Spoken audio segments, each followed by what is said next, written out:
Okay, sir. I will share the screen.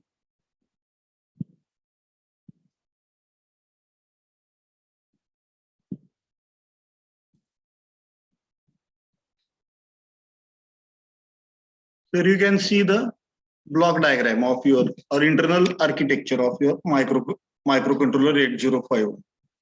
Okay.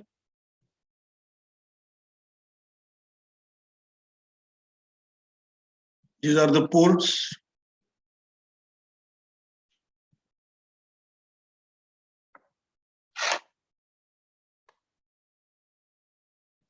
This is port 0. This is port 2.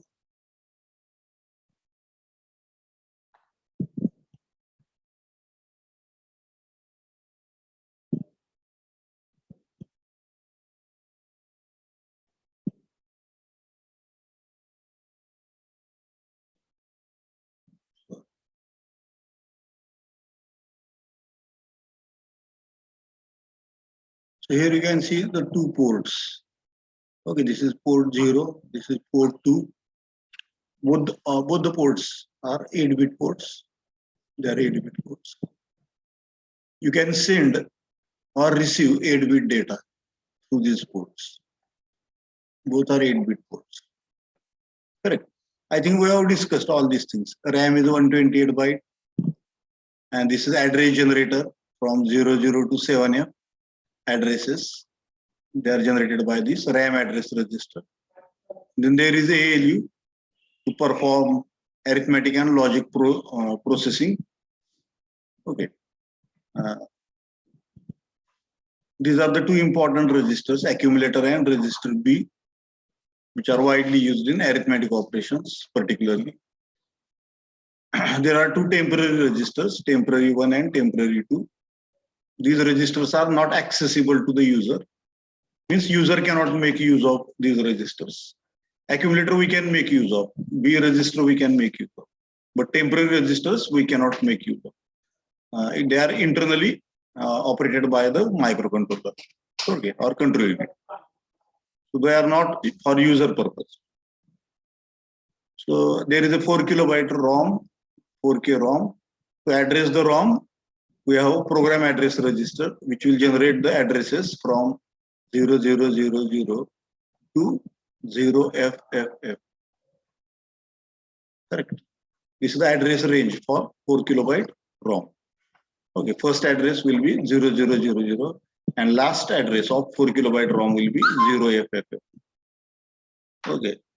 Then this is a buffer to increase the driving capacity of the buses. Data bus, address bus, the buffers are used. Okay.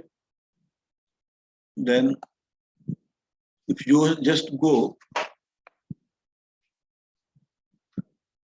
downward,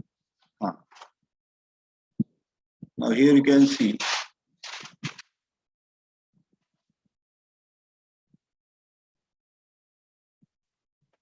there is a register called as stack pointer. Yesterday I told you what is the concept of the stack. Stack is a part of the RAM memory. Okay, there is 128 byte RAM memory, I have told you. Okay, of which address is 00 to 7F. Last address is 7F. And from 00 up to 2F, this is reserved. You cannot use it as a stack memory. This is reserved memory. Okay, from 30 up to 7F, this is your user RAM. This is your user RAM. User can make use of this memory for any purpose. He can write the data, he can store the data. Whatever he wants to do, he can do it here. Okay. Now out of this 30 to 7F, I can allocate, for example, 50H to 7FH as a stack memory. What is the need of the stack? Stack memory is used. Suppose I want to switch over from one application to another application. Okay, means I want to execute two programs two different programs. One program is for one application, and there is another program which is for another application. And I want to switch from one program to second program. So during switching, what we have to do? Whatever data is there in the registers, that data must be preserved, must be saved somewhere else. Okay, because whenever I am switching from one application to another application program, I am using the same registers in the second application. So whatever data is there in the first application, that data gets replaced by the data in the second application. And that's why the first data will get lost.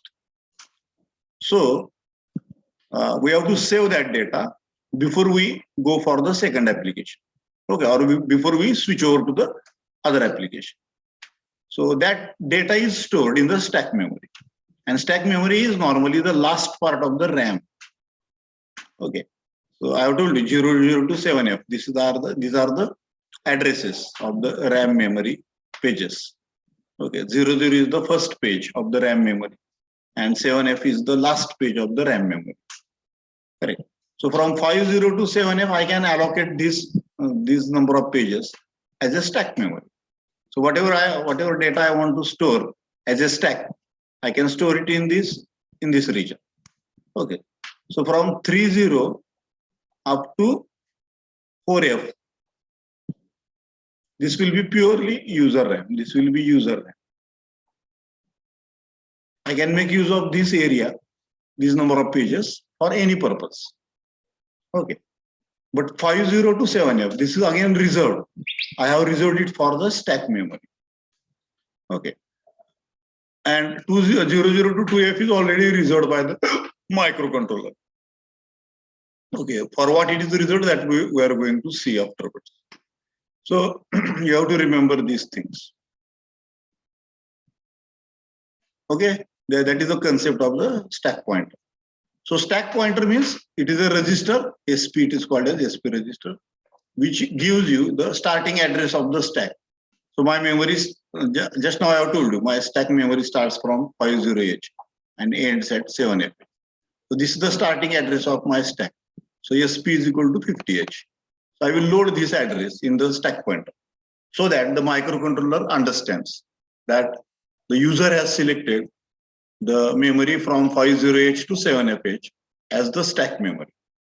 Okay, so all the data, register data will be stored from this 50H to 7FH during switching from one application program to another application program. Okay, so this is a stack pointer. The next one is program counter. I have told you program counter. This is instruction one. Normally we write the program in the memory, correct? In the memory. For example, if the memory address is 2000H, I start at 2000H. I write the first instruction. First instruction. Correct? Then at 2003, for example, 012. 2003, I write the second instruction. Correct. At 2004, I write the third instruction. At 2006, I write the fourth instruction. Correct. So I write this program, and at this I end the program. 2008. This is the end of my program. Program ends. So my program starts at 2000 and my program ends at 2008. Okay. Now this program I am going to write in the memory. Most probably in the RAM memory. Okay, or in the ROM memory. Because this 4 kilobyte memory is given for us, where we write our permanent programs. Application program आपण जे लिहितो ते सगळे ROM memory मध्ये लिहितो. Correct. आणि RAM मेमरीमध्ये फक्त डेटा आपण जो काही तात्पुरता सेव्ह करायचा आहे तो डेटा आपण रॅम मेमरीमध्ये सेव्ह करतो. कॅल्क्युलेशन करायचं आपल्याला काही, त्या कॅल्क्युलेशनच्या वेळेस तात्पुरतं आपल्याला जे काही लिहायचं असेल rough data, that we can write it in the RAM memory. Okay, but permanent data, permanent programs are stored in the ROM memory. Okay, suppose I tell the microcontroller, जसं मागच्या वर्षी आपण बघितलं, आपण मायक्रो प्रोसेसरचे प्रोग्राम एक्झिक्यूट करताना reset go म्हणायचो, go to this address, correct, आणि मग एक्झिक्यूट म्हणायचो. तर गो टू धिस ऍड्रेस म्हणजे काय, तर हा ऍड्रेस दिला आपला, आता स्टार्टिंग ऍड्रेस हा आहे 2000, तर गो टू धिस ऍड्रेस म्हटलं की मायक्रो कंट्रोलर काय करणार, हा ऍड्रेस प्रोग्राम काउंटर या रजिस्टरमध्ये स्टोअर कर. It will store this address in the program counter register. This program counter register naturally is a 16-bit register, कारण हा डेटा जो आहे, हा ऍड्रेस जो आहे हा 16-bit आहे, करेक्ट. त्याच्यामुळे हे 16-bit register program counter. So आणि आपण एक्झिक्यूट म्हटलं की मायक्रो कंट्रोलर डायरेक्टली या ऍड्रेसला जातो, या ऍड्रेसला पहिलं इन्स्ट्रक्शन दिले, पहिलं इन्स्ट्रक्शन एक्झिक्यूट करतो तो. ठीक आहे, पहिलं इन्स्ट्रक्शन एक्झिक्यूट करत असतानाच पहिलं इन्स्ट्रक्शन झालं की त्याला माहिती दुसरं इन्स्ट्रक्शन कितीला आहे, 2003 ऍड्रेस, तो प्रोग्राम काउंटरमध्ये परत ऍड्रेस टाकतो 2003. सेकंड इन्स्ट्रक्शन एक्झिक्यूट करतो, सेकंड इन्स्ट्रक्शन झाले की 2004 ला तिसरं इन्स्ट्रक्शन, थर्ड इन्स्ट्रक्शन एक्झिक्यूट करतो, 2006 ला चौथं इन्स्ट्रक्शन, फोर्थ इन्स्ट्रक्शन एक्झिक्यूट करतो, आणि 2008 ला तुम्ही म्हटलं एंड, इथं थांबतो. लक्षात. So in this way the program counter loads the address of the next instruction, address of the next instruction. या प्रोग्राम काउंटरचं काम ते पुढचं इन्स्ट्रक्शन कोणत्या ऍड्रेसला येते ते लोड करून ठेवायचं, तो ऍड्रेस लोड करून ठेवायचा. ठीक आहे, पहिलं इन्स्ट्रक्शन झालं की दुसऱ्या इन्स्ट्रक्शनचं ऍड्रेस, दुसरं इन्स्ट्रक्शन झालं की तिसऱ्या इन्स्ट्रक्शनचा ऍड्रेस, असं करत एक एक एक एक एक इन्स्ट्रक्शन त्यांना एक्झिक्यूट करत राहायचं आणि शेवटी थांबायचं, end of the program. Okay, हा पीसी इन्क्रीमेंट, हा प्रोग्राम काउंटरला इन्क्रीमेंट डिक्रीमेंट करण्यासाठी हा वापरला जातो. DPTR is one more register. DPTR चा अर्थ data pointer register. It is called as data pointer register.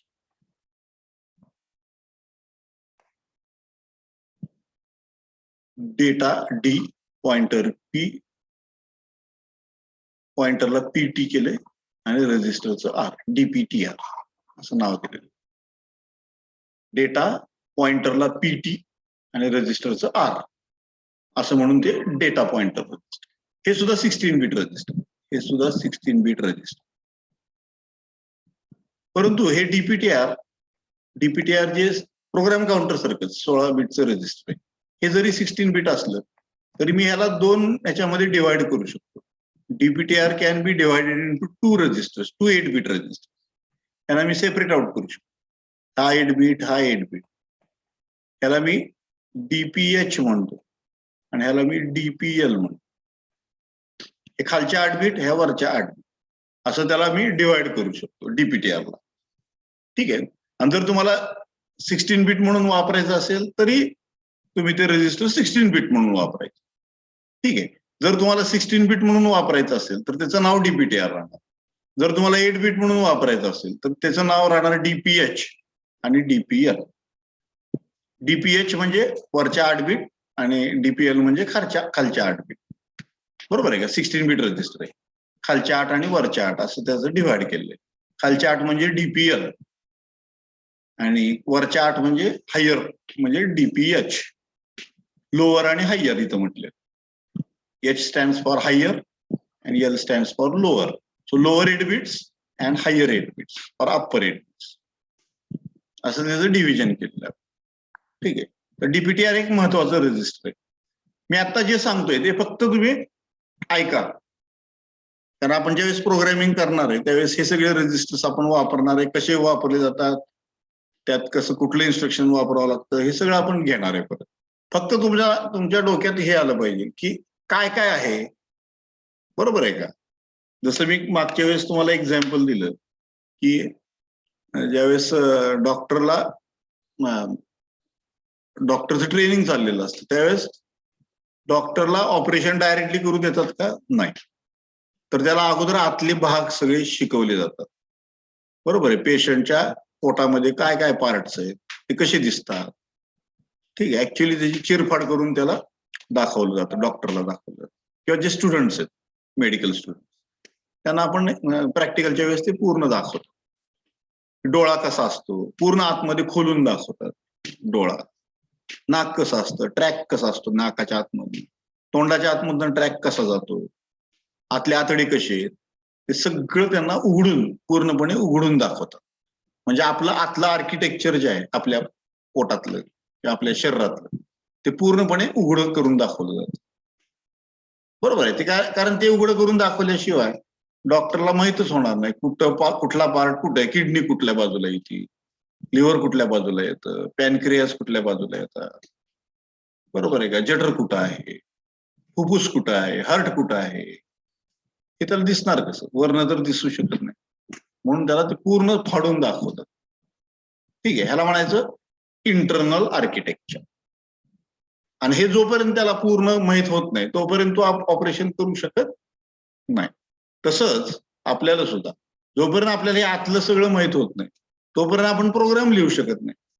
कारण आपल्याला माहित पाहिजे की किती मेमरी आहे बाबा या मायक्रो कंट्रोलरकडे, किती रॅम मेमरी आहे, त्याचे ऍड्रेसेस कुठपर्यंत आहे, त्याच्यामध्ये किती रॉम मेमरी आहे, त्याचे ऍड्रेसेस कुठून स्टार्ट होतात आणि कुठं संपतात. बरोबर आहे. अजून काय काय आहे याच्या आर्किटेक्चरमध्ये, कुठले कुठले रजिस्टर्स आहेत, त्यांचं काम काय, हे जोपर्यंत आपल्याला पूर्ण त्याची माहिती होत नाही तोपर्यंत आपण त्याचा प्रोग्राम लिहू शकत नाही. बरोबर आहे. तसंच जसं आपण मायक्रो प्रोसेसरच्या बाबतीत त्याचं इंटरनल आर्किटेक्चर अगोदर स्टडी केलं आणि इंटरनल आर्किटेक्चर झाल्यानंतर मग प्रोग्रामिंग आपण स्टार्ट केलं त्याचं. बरोबर आहे. अगदी सेम बेसवर मायक्रो कंट्रोलरचं पण आहे. अगोदर आपण आर्किटेक्चर त्याचं आतलं त्या काय म्हणजे काय काय आहे त्याच्यामध्ये, कुठले कुठले पार्ट्स आहेत, हे सगळं जोपर्यंत आपण बघत नाही तोपर्यंत आपण त्याचा प्रोग्राम लिहू शकत नाही, असा त्याचा अर्थ आहे. ओके. त्यासाठी आपण एवढं सगळं हे डिस्कस करतो. And this is very important because in most of the exams, many questions are asked on this architecture. Architecture वरच सगळा भर असतो. Okay. Last time I told you that there is a one register called as PSW. PSW for Program Status Word. PSW. It is nothing but Program Status Word. It is also called as simple अगदी सोप्या भाषेत त्याला flag register. That is nothing but flag register.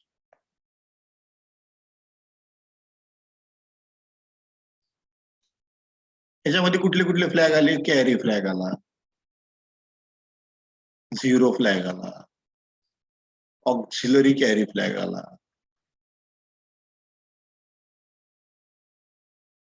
User flag आले. असे वेगवेगळ्या प्रकारचे flags या रजिस्टरमध्ये आहे. हे 8 बिट रजिस्टर आहे. फ्लॅग रजिस्टर हे 8 बिट रजिस्टर. अशा 8 बिट आहेत त्याच्यामध्ये. हे 8 बिट आहेत. हे रजिस्टर दाखवले.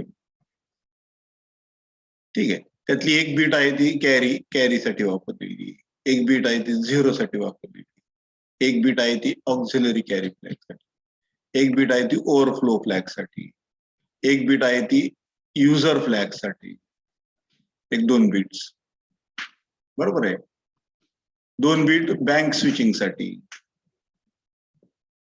बँक स्विचिंग रजिस्टर R0 आणि R1 असे हे 2 बिट्स आहेत ते बँक स्विचिंग साठी वापरले. बँक स्विचिंग म्हणजे काय, बँक म्हणजे काय, हे सगळं बघणार आहे आपण. फक्त हे लक्षात ठेवा की हे फ्लॅग रजिस्टर, PSW रजिस्टर जे आहे हे that is nothing but the flag register and there are different flags. Okay, 1 bit for each flag is allocated, and this register is used by the microcontroller to check whether the flag is set or reset. Flag set झाला याचा अर्थ flag has become 1. Okay, 0 flag set झाला याचा अर्थ result जो आहे तो 0 झालेला. Result is 0. That's why the 0 flag has become 1. ठीक आहे. ज्यावेळेस आपण म्हणतो 00 to 99, 99 नंतर समजा 100 आलं, तिथं कॅरी जनरेट झाला. इथं हा कॅरी जनरेट झाला डेसिमल मध्ये, बरं का. कॅरी जनरेट झाला की आपण काय म्हणतो, carry flag will be set. 99च्या पुढे गेला रिझल्ट तर कॅरी फ्लॅग सेट झाला डेसिमलच्या बाबतीत. आणि हेक्साडेसिमलच्या बाबतीत 00 पासून FF पर्यंत. FFच्या वर गेला रिझल्ट तर मग 100 तर carry flag set. Micro controller मध्ये आपण हेक्साडेसिमल लँग्वेज वापरतो. ठीक आहे. त्याच्यामुळे FFच्या वर जर गेला रिझल्ट तुमचा अरिथमेटिक ऑपरेशनचा, ऍडिशन केलं मी समजा, आणि ऍडिशन FFच्या वर जात असेल तर मग कॅरी फ्लॅग सेट होतो. Carry flag will become 1. Okay. So looking at the flags, you can decide whether the result is 0, whether the result has exceeded FF, FFच्या वर गेला का रिझल्ट. ठीक आहे. साईन त्याची पॉझिटिव्ह आहे का निगेटिव्ह आहे, हे सगळं आपण फ्लोच्या बाबतीत ओव्हरफ्लो फ्लॅगच्या साह्यानं आपण साईन काढू शकतो की रिझल्ट जो आहे तो निगेटिव्ह आहे का पॉझिटिव्ह रिझल्ट आहे तो काढू शकतो. ठीक आहे. युजर फ्लॅग आहेत 2. युजर फ्लॅग तुम्ही तुमच्या कुठल्याही कामासाठी वापरू शकता. तुम्ही डिसाईड करायचं कधी हा फ्लॅग कधी 1 होणार, कधी 0 होणार. तुम्ही प्रोग्राम तसा त्याप्रमाणे लिहायचा. ठीक आहे. तर carry flag, zero flag, auxiliary flag, overflow flag, they are controlled by the microcontroller. But F1 and F2, these are user flags. They are controlled by you. That is the programmer. Programmer will control these 2 flags. Okay. So that is all about the PSW. That is the flag register. हे सगळे आपण वेगवेगळे registers यामध्ये बघतो. ह्यात अजून एक महत्वाचा ब्लॉक आहे. मागच्या वेळेस मी सांगितलं इंटरप्ट, सिरियल कम्युनिकेशन और सिरियल पोर्ट आणि टायमर्स ऑब्लिक काउंटर्स.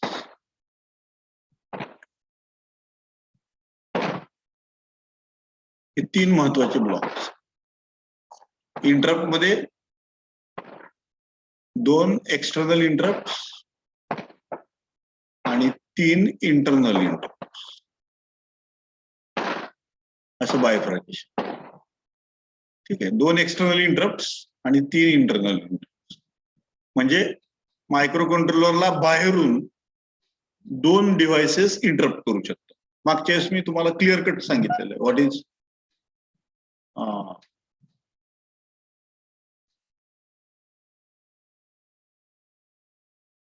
स्क्रीन दिसते ना सुरवसे?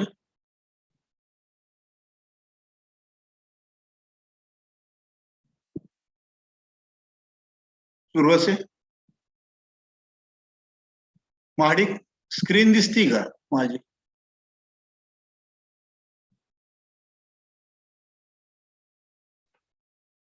औचर महाडिक हो सर, दिसते. दिसते ना? हा, ओके. ठीक आहे. मागच्या वेळेस मी तुम्हाला सांगितलं होतं इंटरप्ट म्हणजे काय, तर मायक्रो कंट्रोलरला डिस्टर्ब करणे. ठीक आहे. जसं आपण पुस्तक वाचत असतो आणि एकदम कुणीतरी बेल वाजवतो, डोअर बेल वाजवतो, आपल्याला डिस्टर्बन्स झाला किंवा इंटरप्ट झाला, त्याला आपण इंटरप्ट म्हणतो. ठीक आहे. तर मायक्रो कंट्रोलर काहीतरी प्रोग्राम एक्झिक्यूट करतोय, समजा रन करतोय प्रोग्राम, आणि बाहेरच्या एखाद्या याला डिव्हाइसला मायक्रो कंट्रोलरला हे करायचं, इंटरप्ट करायचं. तर तो बाहेरून सिग्नल पाठवतो. एक तो सिग्नल पाठवला की मायक्रो कंट्रोलरला कळतं की कुणीतरी डोअरबेल वाजवलेली आहे. मग मायक्रो कंट्रोलर काय करतो, तो सध्या जो प्रोग्राम एक्झिक्यूट करतोय तो प्रोग्राम एक्झिक्यूट करायचं थांबवतो, त्या इन्स्ट्रक्शनला येऊन थांबवतो, आणि आपल्याला परत कुठे यायचं तिथं मार्क करून ठेवतो. जसं आपण पुस्तक वाचतोय आणि डोअरबेल वाजवली पोस्टमनने समजा, तर आपण काय करतो, लगेच पुस्तक बंद करतो का? नाही. तर तिथं काहीतरी पेन ठेवतो, पेन्सिल ठेवतो, मार्क करतो तिथं, बरोबर. कारण का आपल्याला परत आल्यावर आपण कुठं वाचत आलतो हे आपल्याला कळण्यासाठी आपण तिथं काहीतरी मार्क करून ठेवतो, बरोबर आहे. आणि मग आपण दरवाजा उघडायला जातो, दरवाजा उघडतो, मग पोस्टमन सांगतो हे तुमचं पार्सल आलेलं आहे, म्हणजे त्याचं काम करतो आपण. पोस्टमनला जे पाहिजे ते काम आपण करून देतो. तो आपल्याला पार्सल देतो, आपण त्या बदल्यात पैसे देतो, समजा सही करायला लागतो, सही करतो आपण, आणि परत पोस्टमन गेला की आपण परत डोअर बंद करतो, परत आपलं पुस्तक वाचायला आपण जिथं आलो होतो पुस्तक वाचत तिथनं परत कंटिन्यू करतो. Correct? So same sequence of events in the case of the microcontroller also. Microcontroller is executing some program, म्हणजे पुस्तक वाचतोय, executing some program, and there is an interrupt, external interrupt. What the microcontroller will do? It will first of all complete the execution of that instruction. ज्या instruction execute करत असताना interrupt आलेली, पहिल्यांदा ते instruction पूर्ण करतो. करेक्ट? आणि आताच मी सांगितलं पुढच्या इन्स्ट्रक्शनचा जो ऍड्रेस आहे, पुढच्या इन्स्ट्रक्शनचा जो ऍड्रेस आहे तो ऍड्रेस तो लक्षात ठेवतो, म्हणजे सेव्ह करतो. जसं मी मग सांगितलं पुस्तकामध्ये मी पेन ठेवतो, मार्क करतो, तसंच मायक्रोकंट्रोलर काय करतो, पुढच्या इन्स्ट्रक्शनचा ऍड्रेस सेव्ह करतो. कुठं सेव्ह करतो? तर स्टॅक मेमरीमध्ये. मग अशी मी जो कन्सेप्ट सांगितला स्टॅक मेमरीचा, तो त्या स्टॅक मेमरीमध्ये तो ऍड्रेस तो सेव्ह करतो. Okay, then what it will do? It will directly jump to the program required by that particular interrupt. त्या बाहेरच्या डिव्हाइसनं इंटरप्ट पाठवलेली, कशासाठी पाठवलेली? तर त्याला मायक्रो कंट्रोलर कडनं काहीतरी काम करून घ्यायचंय म्हणूनच त्याने पाठवली. बरोबर? जसं बाहेरच्या पोस्टमननी डोरबेल वाजवली, का वाजवली? कारण त्याला त्याचं पार्सल द्यायचंय, तुमची सही घ्यायची, म्हणून त्याने डोरबेल वाजवली. करेक्ट? बाहेरच्या डिव्हाइसनं मायक्रो कंट्रोलरला इंटरप्ट केलंय, कशासाठी इंटरप्ट केलेलं आहे? कारण त्यांना त्यांचं काहीतरी काम करून घ्यायचंय मायक्रो कंट्रोलर कडून. Correct? So what the microcontroller will do? It will directly jump to the address where the program for that particular interrupt is return. त्या इंटरप्टसाठी इंटरप्टला काहीतरी काम करून घ्यायचं ना मायक्रो कंट्रोलर कडनं, मग त्यानं काहीतरी प्रोग्राम लिहून ठेवलेला आहे मेमरीमध्ये. तो सांगतो माझा प्रोग्राम या ऍड्रेसला आहे, तिथं तू जा अगोदर आणि माझा प्रोग्राम अगोदर एक्झिक्यूट कर, आणि माझा प्रोग्राम एक्झिक्यूट झाल्यानंतर तू परत तुझ्या प्रोग्रामकडे जा, जिथं तू सोडला होता प्रोग्राम तिथनं परत तुझं एक्झिक्युशन चालू दे. Okay, so external interrupts will interrupt the microcontroller, then microcontroller will stop the execution of the current program, चालू प्रोग्राम थांबवतो तो. It will save the address of the next instruction, कुठून परत यायचं आपल्याला, पुढं प्रोग्राम कुठनं कंटिन्यू करायचा, त्याचा ऍड्रेस तो सेव्ह करून ठेवतो in the stack memory. Then it jumps to the user program or interrupt programme.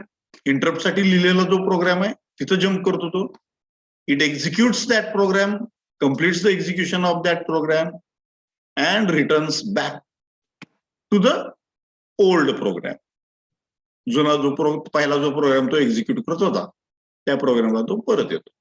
So in this way the interrupt is handled by the microcontroller. Correct? So there are two external interrupts.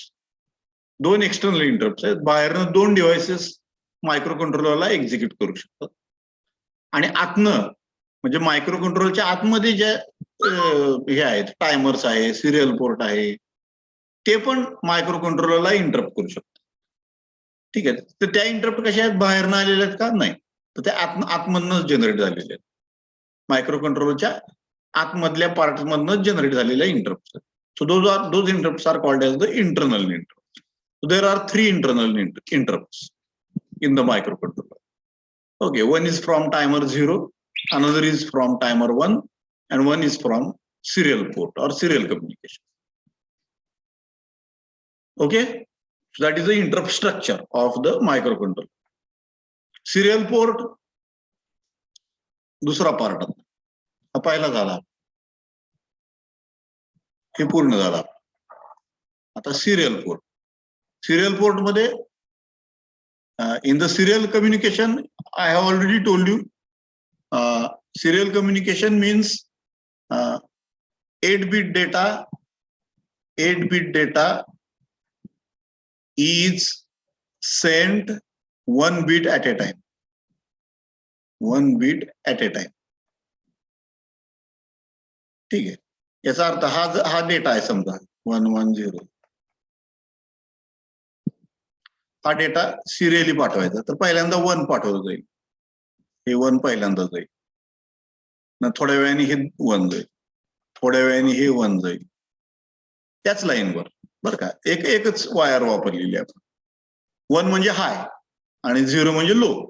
High voltage म्हणजे 1, low voltage म्हणजे 0. Correct. तर पहिल्यांदा 1 पाठवायचं म्हणजे ती line ते voltage हाय करायचं त्या लाईनवर. ओके. तर एकच वायर जोडलेली असते, एकच वायर. त्याला आपण ट्रान्समिट डेटा म्हणतो.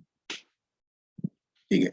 मग इथं पहिल्यांदा 1 पाठवलं, हाय व्होल्टेज केलं, थोडा वेळ थांबलो, परत पुढचा डेटा परत 1च टाकलं, परत थोडा वेळ थांबलो, परत तिसरा डेटा 1च ह्याच लाईनवर, परत चौथा डेटा 0, मध्ये थांबायचं थोड्या वेळ, परत 5वा डेटा 1 बीट डेटा 1, परत 6वा डेटा 1, परत 7वा डेटा 0 आणि परत 8वा डेटा 1. वायर एकच, सिंगल वायर. एकाच वायरवर आपण हा डेटा एक बीट पाठवतो, एक बीट सुट्टी करून. 8 बीटचे आपण सुट्ट्या करतो, एक बीट सुट्ट्या करतो. ठीक आहे. जसं आपण ग्लुकोजचा बिस्किटचा पुडा घेतला, पुडा घेतला म्हणजे 8 बीट्स झाले, सगळ्या बीट्स एकत्र राहिले, सगळे बिस्किट एकत्र राहिले बरं का. म्हणजे सगळ्या बीट्स एकत्र राहिले. आपण तो पुडा फोडला की मग एक सिंगल बीट आपण एक बिस्किट बाजूला काढतो. That is a single bit. Okay. Single bit I can send 1 at a time. आणि एक अख्खा पुडा फेकला तर 8च्या 8 बीट म्हणजे सगळ्याच बीट्स एकदम मी बाहेर टाकल्या किंवा सगळ्याच बीट मी कॅच केल्या. ठीक आहे. एखाद्याने दुसऱ्या माझ्या मित्राने माझ्याकडे अख्खा पुडा टाकला तर याचा अर्थ सगळेच बिस्किट एकाच वेळेस माझ्याकडे आले, बरोबर आहे. तर त्याला पॅरलल कम्युनिकेशन म्हणतात.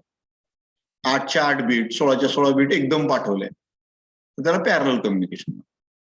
आणि सिरियल कम्युनिकेशन म्हणजे मी पुडा अख्खा नाही टाकणार, तर पुडा फोडणार आणि एक बिस्किट त्यातलं टाकणार, सिंगल बिस्किट.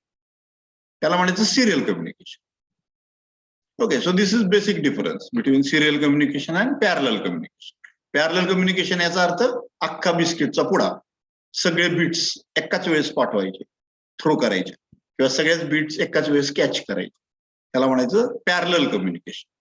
सगळ्या बीट्स सायमल्टेनियसली पाठवणे, सगळ्या बीट्स सायमल्टेनियसली रिसिव्ह करणे, त्याला म्हणायचं पॅरलल कम्युनिकेशन. आणि जर मी तू पुडा फोडला तर त्यातलं एक बीट एक बिस्किट पाठवणं म्हणजे सिंगल बीट, त्याला म्हणायचं serial communication. I think this is the basic difference between serial communication and parallel communication. तुम्ही म्हणाल कुठलं चांगलं? नॅचरली पॅरलल कम्युनिकेशन आपल्याला चांगलं वाटतं, कारण एकाच वेळेस सगळेच बिस्किट एकाच वेळेस आपण टाकू शकतो आणि तो कॅच करू शकतो, बरोबर आहे का. परंतु आता पुढच्या वेळेस मी जर बिस्किटाचा पुडा वाढवला, लांब मोठा बिस्किट घेतला 16चा पुडा, आता काय होईल? पकडणारा पण तेवढाच कॅपॅसिटीचा पाहिजे, त्याला पकडता आल्या पाहिजे 16च्या 16, बरोबर आहे का. पुढच्या वेळेस मी 32चा पुडा पाठवला, 32 बिस्किटाचा. ओके. तर आपल्याला दोन्हीकडची कॅपॅसिटी वाढवावी लागते, रिसिव्हर आणि ट्रान्समिटरची कॅपॅसिटी वाढवावी, बरोबर आहे. 8 आता इथं 8 बीट पोर्ट आहे, बरोबर आहे का. हे parallel ports P0, P1, P2, P3 हे 4 पोर्ट्स आहेत पॅरलल पोर्ट्स. ह्याच्या मार्फत मी 8च्या 8 बीट बाहेर पाठवू शकतो, 8च्या 8 बीट रिसिव्ह करू शकतो. ओके. मला किती वायर लागल्या? 8 वायर लागल्या. 8 बीट पाठवायचे म्हटले की 8 वायर लागले, बरोबर आहे. जर मला उद्या 16 बीट पाठवायचे असतील तर मला किती वायर लागतील? 16 वायर लागतील. मग मला काय करावं लागेल? ह्याच्या पुढचा मायक्रो कंट्रोलर सिलेक्ट करावा लागेल. हा आहे 8 बीट मायक्रो कंट्रोलर, मला 16 बीट मायक्रो कंट्रोलर सिलेक्ट करावा लागेल. 16 बीट मायक्रो कंट्रोलर सिलेक्ट केला तर मी 16 बीट ऍट अ टाइम पाठवू शकतो. पण किती वायर जाणार त्यामध्ये? मला 16 वायरी लागणार. तर प्रत्येक एका वायरवर एक डेटा बीट 1 किंवा 0 आपण पाठवू शकतो. 16 बीट जर एकाच वेळेस पाठवायचे असतील तर तुम्हाला 16 वायरी त्यातनं बाहेर काढावी, पोर्टमधनं बाहेर काढावी. येते लक्षात? तर हा मेन प्रॉब्लेम येतो पॅरलल कम्युनिकेशन. मला डेटा साईज जर वाढवायची असेल तर मला मायक्रो कंट्रोलर बदलावा लागतो, चेंज करावा लागतो. आहे त्या मायक्रो कंट्रोलर मध्ये मी करू शकत. सिरियल कम्युनिकेशनचा फायदा काय? तुमची साईज 8 बीट असू द्या, नाही तर 16 बीट असू द्या, नाही तर 32 बीट असू द्या डेटा साईज. मी काय करणार आहे, पुढा फोडणारच आहे पहिल्यांदा. पुढा फोडून एक सिंगल बिस्किटच पाठवणार आहे किंवा सिंगल बिस्किटच रिसिव्ह करणार.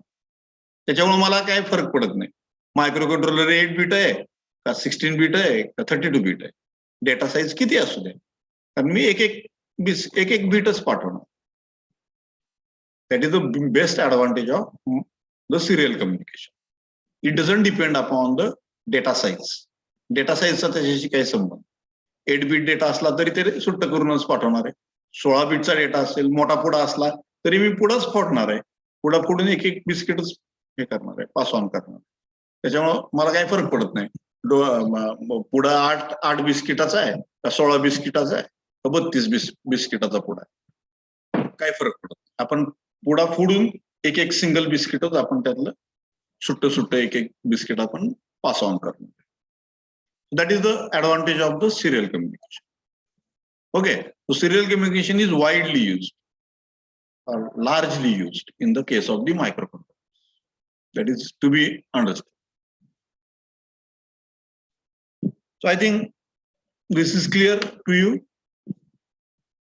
Last part is the timers and counters. ह्या ब्लॉक मध्ये टायमर्स आणि काउंटर्स पण आहेत. So there are two timers. There are two timers. एकाला T0 म्हटलेले, टायमर 0, आणि दुसऱ्याला टायमर 1 म्हटलेलं.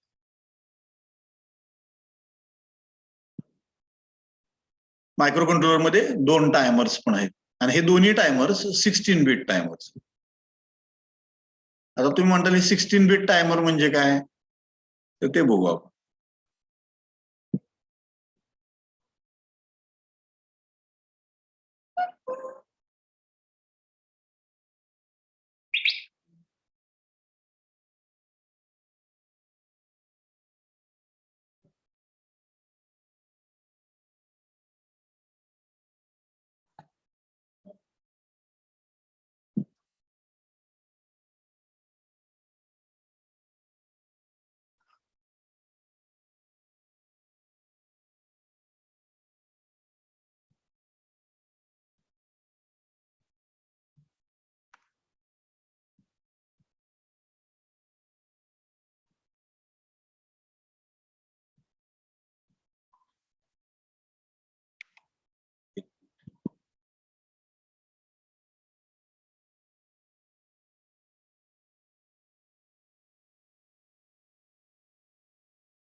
ओके.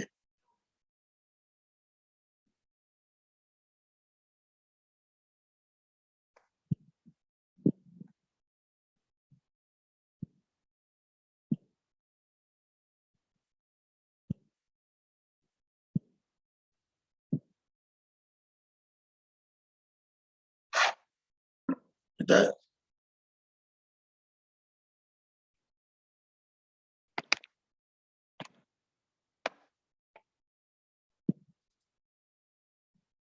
16 बीट टायमर्स.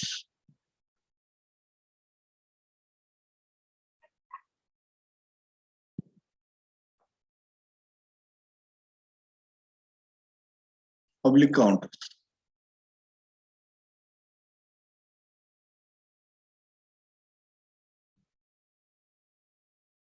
सिक्स्टीन बीटचा अर्थ तुम्हाला कळाला. समजा ह्या बीट्स आहेत 1011 0111 4 आणि 4 8 आणि 4 12 16 हे 16 बीट झाले. These are the 16 bits.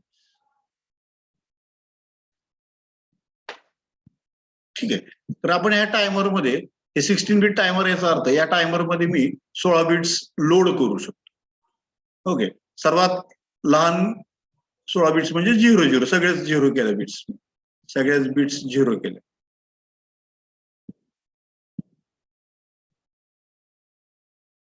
Okay. सर्वात लहान एवढाच डेटा आपण लोड करू शकतो 000. हेक्साडेसिमल मध्ये आपण त्याला 0000H हेक्साडेसिमल. आणि मी जर हा टायमर स्टार्ट म्हटलं स्टार्ट केला टाइम स्टार्ट द टाइम तर हे काय व्हायला लागतं एक एक बीट पुढे जायला. टायमर स्टार्ट केला की काय होणार टायमर एक एक न पुढे सरक.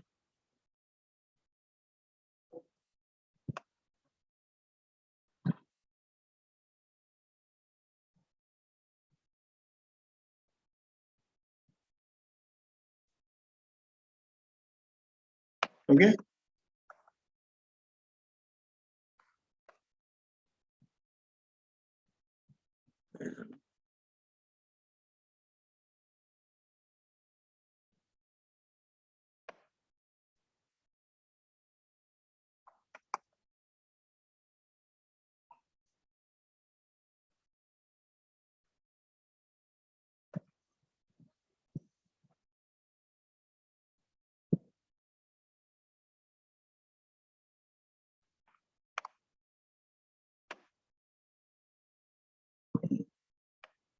ओके.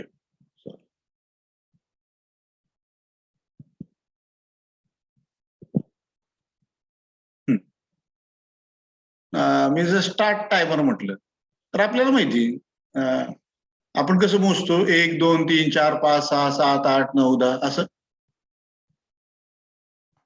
पुढे जातो आपण. बरोबर आहे. त्याला स्टार्ट द टायमर म्हणायचं. मग स्टार्ट केला हा टायमर की हा टायमर पुढे जायला लागतो म्हणजे 0001 0002 0003 0004 बरोबर आहे. सुरुवातीला हेक्साडेसिमल हे मी बिट वाईज दिले बायनरी बिट्स लिहिले. आता हेक्साडेसिमल मध्ये मी त्याला 0000 असं म्हटलं कारण हे 4चं 0 म्हणजे 1 0 ह्या 4चं 0 म्हणजे दुसरं 0 ह्या 4चं 0 म्हणजे तिसरं 0 आणि या 4चं 0 म्हणजे चौथं 0 हेक्साडेसिमल. तर आपण मी इथं 0000 टायमर स्टार्ट केला की ह्याच्या पुढची व्हॅल्यू काय येणार 0001 0002 0003 0004 असं करत पुढे जाणार. करेक्ट. नंतर 0009 हेक्साडेसिमल. आपल्याला माहिती आहे हेक्साडेसिमल मध्ये 9 नंतर ए येतं 000A 000B 000C 000D 000E